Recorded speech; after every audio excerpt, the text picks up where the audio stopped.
कांग्रेस के वरिष्ठ नेताओं के खिलाफ ईडी और सीबीआई की चल रही जांच कांग्रेस के नेताओं को अब चुभने लगी है।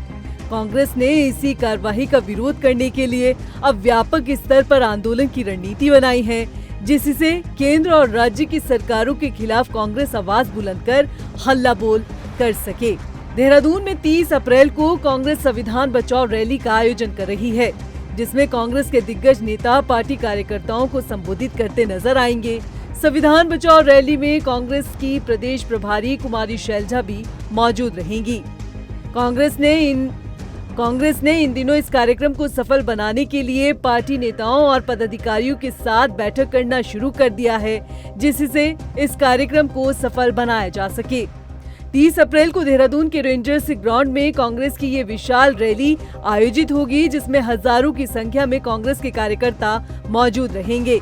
कांग्रेस की इस रैली को लेकर सियासत भी गरमाने लगी है, क्योंकि विपक्ष का निशाना सत्ताधारी दल है, इसलिए उसके खिलाफ जनता को अपने साथ जोड़ने का काम कांग्रेस करने जा रही है।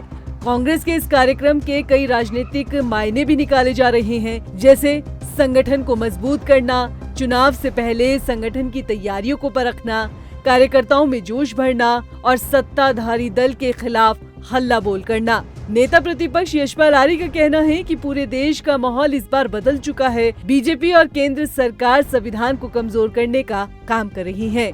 देखिए, पूरे देश का माहौल मिजाज बदल गया है और भारतीय जनता पार्टी और केंद्र सरकार लगातार संविधान को कमजोर कर रही है। जो संवैधानिक संस्थाएं हैं उनको खत्म करने की साजिश कर रही है और लगातार सत्ता का दुरुपयोग कर रही है। नेता प्रतिपक्ष के बयान और पार्टी संगठन के इस कार्यक्रम को लेकर कैबिनेट मंत्री गणेश जोशी का कहना है कि कांग्रेस को कोई हक नहीं कि वो संविधान को बचाने की बात करे। जिन्होंने अपने व्यक्तिगत हितों के लिए साथ साथ सरकारों को एक साथ बर्खास्त किया हो, जिन्होंने सबसे ज्यादा बार संविधान को तोड़ने का काम किया हो, जिनके नेता ने संसद के अंदर बिल फाड़ने का काम किया हो, वो संविधान बचाने की बात करते हैं। अगर भारतीय जनता पार्टी ने संविधान में संशोधन किया है, अगर धारा 370 हटाई है तो प्रदेश के हित में हटाई है, 35 से हटाई है, प्रदेश के हित में हटाई है। हमने जब भी फैसले लिए हैं देश के हित में लिए हैं, कश्मीर के हित में लिए हैं, तो जनता इनको जानती है। और आप देखना कि पिछले जितने कार्यक्रम हुआ उसके प्रकार इस का भी क्या होने वाला है। खाली संविधान हाथ में घुमाने से काम नहीं चलता, संविधान के भावनाओं के अनुरूप काम होना चाहिए।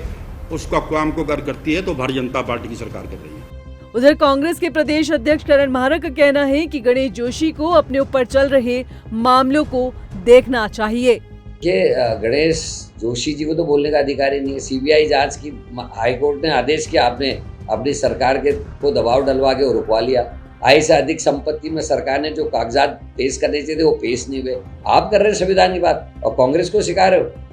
हमारे गिरेबान में झाँकोगे तो फूल ही फूल पाओगे, अपने गिरेबान में झाँकोगे तो कांटे ही कांटे पाओगे।